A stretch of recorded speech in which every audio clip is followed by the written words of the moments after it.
Hello, everyone. Thanks for joining us here at Cloud Wars Live, where we explore today's digital business revolution by speaking with the business executives and thought leaders who are profoundly changing how the world works, lives, plays, learns, and dreams. Our guest today is Den Howlett, a legendary writer, analyst, and commentator who advocates for business customers and keeps the tech vendors honest. Den, welcome to Cloud Wars Live podcast. Thanks very much for joining us. Hey, thanks very much indeed, Bob. Good to talk to you always. Dan, you had mentioned this notion of ethics in development, and that's certainly a powerful, relevant subject. But with so many things going on in the tech world right now, why did that one pop to the top of your list? Well, basically, my educational background is in a combination of sociology, psychology, a particular branch of psychology called abnormal psychology. In other words, the psychology of criminals, as it's normally understood. And deviance, okay, as it's normally understood, however you want to define that. I did a minor in philosophy, and one of the reasons that I did that was that because in a very early part of my life, I had thought of going to Oxford University to do what's called politics, philosophy, and economics. Yeah. One of those big catch-alls that's been around for quite a long time, and it's actually an area of study that I find interesting. It's one of those areas of study you're kind of either into it or it bores the pants off you, depending on your point of view.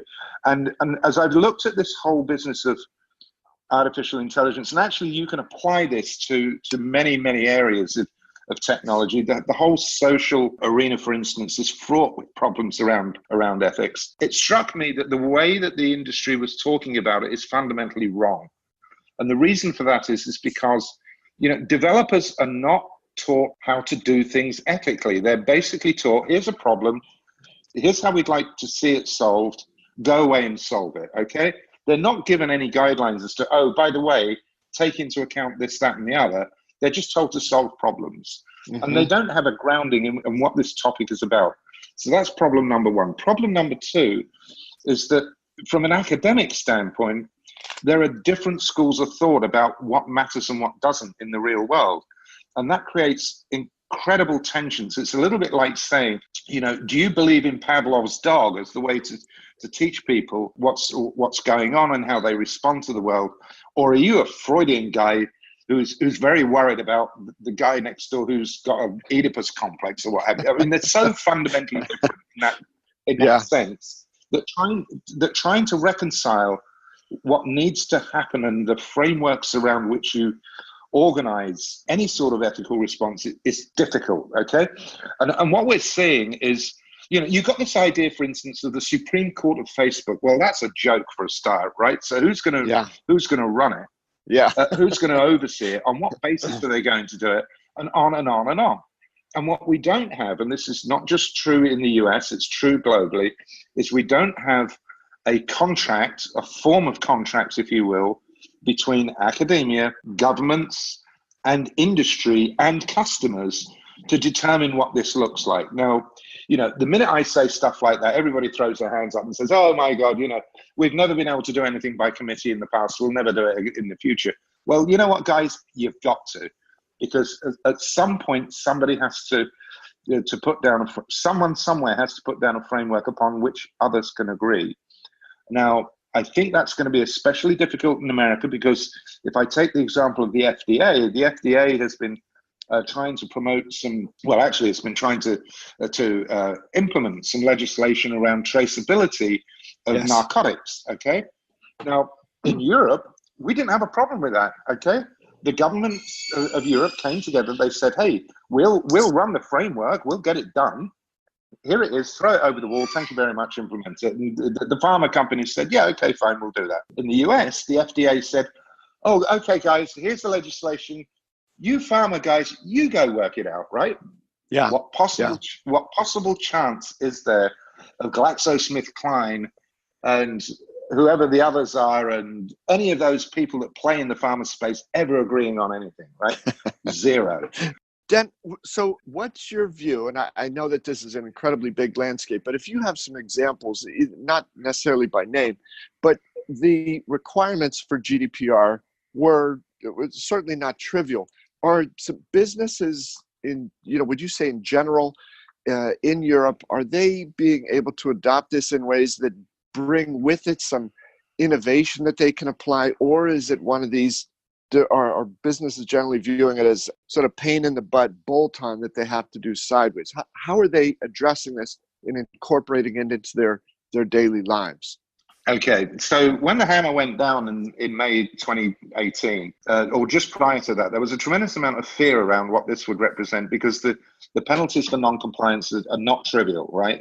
Yeah. 4% of revenue, over 10 million, and all the rest of it. What's actually happened is a little bit different to what we expected, in the sense that the states, the individual states who are administering it in their own jurisdictions, are actually taking a fairly light touch approach to it. We thought that Google, Facebook in particular, would be immediate targets for compliance, and that hasn't really happened, not yet. Now, what seems to be happening is that the legislators are saying, okay, so we've got this GDPR thing, which is really a framework. We're not 100% certain how it's going to be interpreted, because, of course, we haven't had any cases go through the courts yet, and therefore, let's just try and deal with baseline requirements around registration topics, around data handling topics, and so on, before we start getting heavy-handed. Now, most recently, for instance, Microsoft wasn't hauled before the coals as such, but it has compliance issues as it relates to GDPR, and the approach that's been taken there is to say, look, we think that there's an issue. This is how we see the issue. We'd like you to tell us how you're going to fix it. And by the way, there's a time frame over which this will happen. Now, that's a negotiated settlement with no obvious penalties in sight. I personally think that's a very good approach, because with a piece of new legislation that's not been tested yet, the last thing you want to be doing is seeing lawsuits left and right. If you stand back from that, you might say, well, hang on a minute, does this legislation have any teeth? If legislative administrators are basically saying, well, let's negotiate this, negotiate that. No, that's not what's happening. What they're doing is starting to look to see where the boundaries actually fall. So that's from a compliance standpoint. Now, some companies within the industry itself, and I'm thinking very much of the CRM type organizations, the web content management firms, those kinds of people, where they know that they're handling all sorts of data coming from all sorts of sources, including tremendous amounts of personal data, they have turned around and said, view this as an opportunity.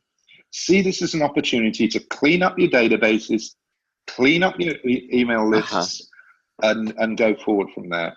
Dan, you raised a question about the whole notion of CX. Is this really a thing, and what's the state of that market today? Well, customer experience is an incredibly complex topic. I mean, I won't pretend to be the best person to talk about it in any detail. My colleague John Reed has been following this for a long time. I think he's up to something like 20-odd part opus on this. I think he's going to write a book at some stage. Customer experience is a rapidly evolving topic, in the sense that this whole notion of firms, people who want to sell you stuff, getting close to the customer, we've talked about it for at least the last, 30, 40 years. Yeah. And it's never really meant anything, okay? I mean, we have this whole idea of CRM, customer relationship management. Okay, do you remember that when that first came along? Yes. Oh, this is great. It's going to get us close to the customer. It had nothing to do with customers. It certainly had nothing to do with the relationship with those customers. It had everything to do with management of the damn sales force. Yes. And what they were doing, it's like, duh. And since that time, we've kind of added to it and melded it. And hey, there's customer field service. Whoopee-doo. Actually, does that mean running the field service, or keeping the truckers on the road? What does it mean? Yeah. Dan, I always thought it was funny in that, what your point about this thing with CRM, customer relationship management. And I was thinking, starting about 15, 20 years ago, somebody was managing that relationship, and it sure as hell was not the seller. The world was changing, and, that thing tipped, but it's customer relationship management sounded better than account control or Salesforce automation. So, taking these sort of monolithic little tiny steps out of the swamp, right? And we were starting to walk a little more upright, but we're nowhere near to being sort of the Homo erectus here quite yet. It is funny watching some of, looking back with the gift of hindsight to see, where this industry's come. Sometimes some big steps and sometimes not. But who's doing this at least fairly well in your view? Oh boy, Target does a pretty good job. I mean, the notion of customer experience comes from this reality that we're working in another buzzword for you, omni-channel way of doing things. Okay, so the new, we used to go to the store and that was it. Then we had delivery and that was it. We could go to the store, we could have stuff delivered, and now we can do things digitally. And Amazon's come along, and a plethora of ways of acquiring stuff across multiple channels. Whether it's on your phone or whatever. And so that's opened the door to all sorts of problems around, well, how do we actually deal with customers in each of those environments? Now, nobody has fully got this cracked by some considerable margin. The big retail brands that think that they own the customer, the Levi's of this world, for instance, they think they're getting there. I'm a Levi's customer, believe it or not, and I have the Levi's app on my phone, and it's absolute garbage. Right, so they've got Black Friday coming up, the same as everybody else, and they send me an email saying, "Hey, you get an opportunity to come into the store a day in advance before all this starts, so you get first dibs at what's available." Just come in with your phone with the app on it, and it's like, I can't even get the damn app to load. But I'm gonna go get in a car, drive somewhere, park, walk in. Yeah, it's funny, Dan. I got to tell you, share a story along those lines. A few years ago, I talked to a guy. He had just been made the CIO at what was at the time the largest, and I think widely regarded as the most successful airline in Asia. And he said when he joined, the first thing he did, he said, I just wanted to be quiet and understand, walk around, talk to people in the company, listen to what's going on. He said, everybody's saying, oh, it's the age of the customer, and we've got to give more face-to-face experience and more this and more that, more personal touch. He had gone and then done a survey with a lot of the best clients of this airline. And what the clients were saying pretty much, boiled down was, said, I have nothing against people, but I don't want to have any human interaction until I step foot onto the airplane itself. I don't want to be greeted by customers. I don't want to be coddled. I don't want, to be told how wonderful I am. Let me just use the technology I have to get onto the plane. But he said to people in the company, the first reaction, he says, well, that research has to be wrong. And so we have this tendency to think there's one way to do things, but, whether it's omni-channel or dealing with hundreds of thousands, millions, tens of millions, hundreds of millions of people, we're all different. And as we find these different choices and ways of engaging with the world, it's going to be really tricky, I think, to your point about what is this CX thing in a world where everybody expects to be able to get it his or her own way. It's going to be a nightmare, essentially, is how it's going to be, because internally at our business, we talk a great deal about personalization. And that is another of these topics du jour. What does that actually mean? Now, when I started on the journey of trying to figure out how might I give Bob just what Bob needs. And so one of the things that I did with our little registration form was I said, just tell us what you're interested in, okay? And what I expected to see were patterns. I expected there to be patterns around horizontal style applications, say HR. I expected there to be patterns around vertical industries, say retail, automotive, whatever. What I discovered over a very, very short period of time, I think I initially had a cohort of just 150. There were no patterns. And that immediately created a dilemma for me, because it's like, well, how am I going to surface what each of these people want? And the truth of the matter is that I can't. There is no way of doing it, okay? I just want to repeat that so that everybody hears it. There is no way of doing it, okay?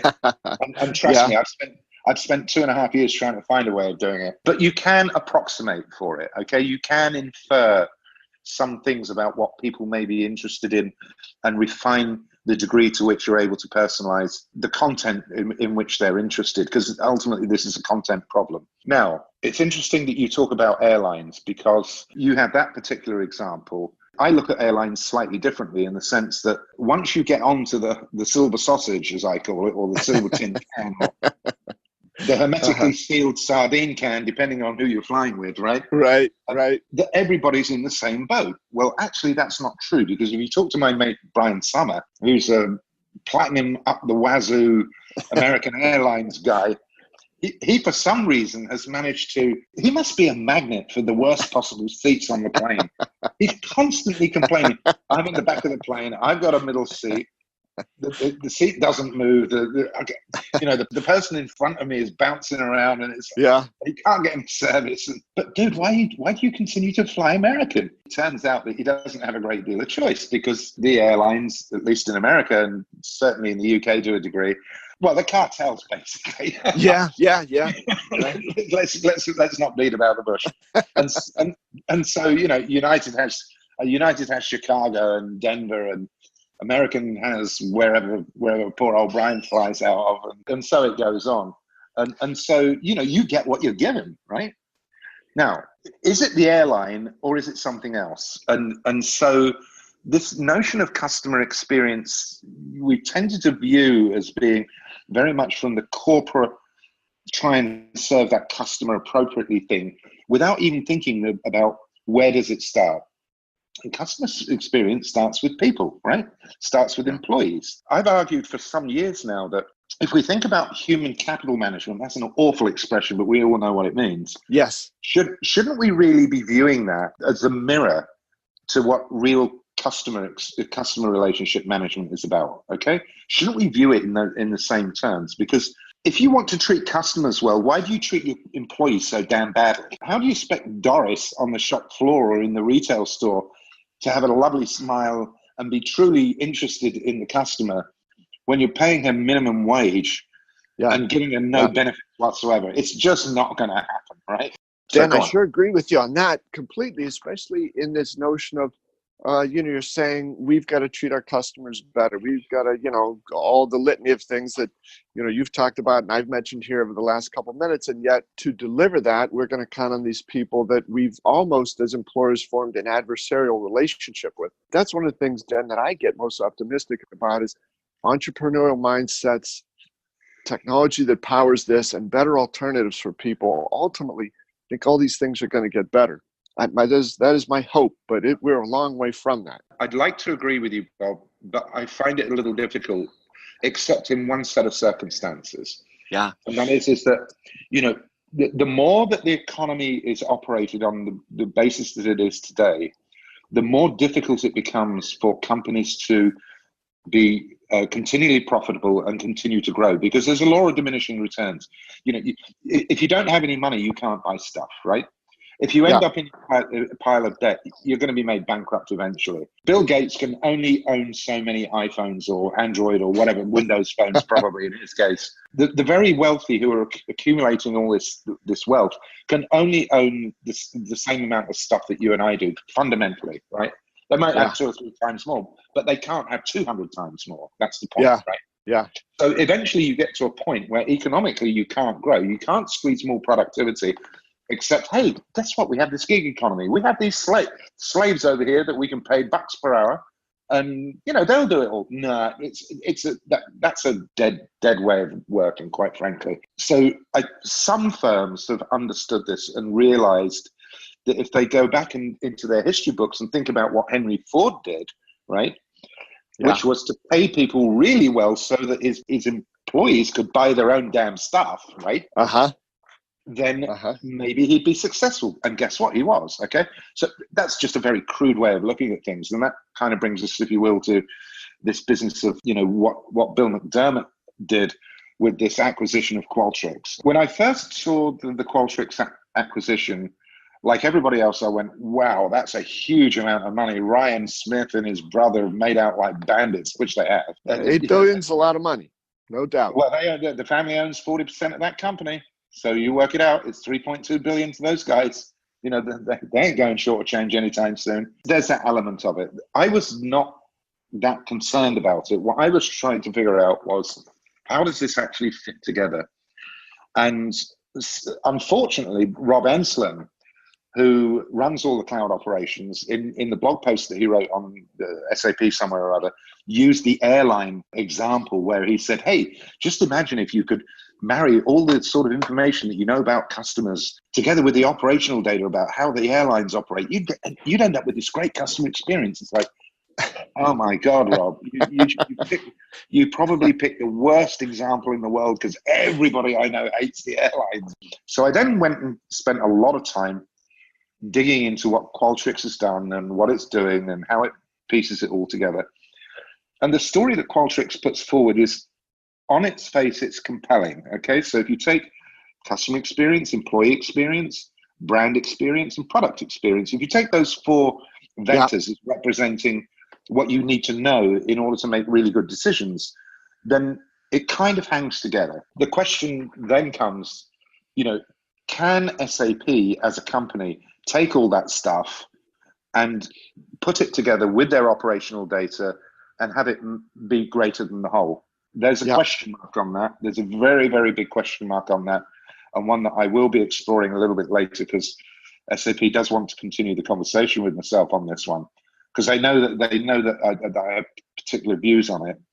But the more important point is this. If McDermott is right, and it is a big if McDermott is right, forget the fact that he's talking about, hey, this is a game-changing category, blah, blah, blah, blah. That's marketing, okay? He is essentially saying two things. One, I am pivoting SAP, this huge German ERP backbone company, plays in the back office, into one that is central to your business for the purposes of future growth, productivity, employee satisfaction, and so forth. That is a huge statement. That is a massive statement in its own right. That's one element of it. The second element of it is, if he is right, then the likes of Salesforce, for instance, and the likes of Workday have got problems because they don't do any of that stuff. Okay. Yeah. Well, Workday does some of it on the employee side, but it's relatively low level. They have a different shtick. Salesforce doesn't. Salesforce is trying to be all things to all people as it relates to the sort of sales and service economy. I think he's got a shot at it, but I think that he has to be very careful how he gets the messaging assembled, because at the moment it sounds like motherhood and apple pie, larded with a huge amount of marketing hype, buzzword compliant and all the rest of it. And not many people listen to that these days. They want to know what the reality is. This is a big, hairy problem. I think it's one that could certainly energize the company if it's done correctly, and could lead to something very, very different, very new, and ultimately very exciting, which, at my age, we kind of need. I don't know, Dan. I just get the feeling that we're going to erase this back office, front office dichotomy. And I think SAP's done some powerful things to help drive that. Is it all happening perfectly? Maybe not. But I do admire the vision. But that's it, Dan, right? There's not the temptation, there's the prospect of great improvement and possibility. And there's the reality of this is hard stuff. You search on Google for, cultural change consultants. We're going to need a lot of people like that, new skills, new possibilities. So again, pal, thank you. Dan is great. Really enjoyed it. And I'd also like to thank all of you listeners for joining us here on Cloud Wars Live, where we explore the unfolding adventures of digital business and digital life, and how those are profoundly changing how we live, work, play, learn, and experience the world. I hope you'll join us for other episodes of Cloud Wars Live. Please share your feedback with me at bobevanspa@gmail.com. Thanks again, and I'll see you next time.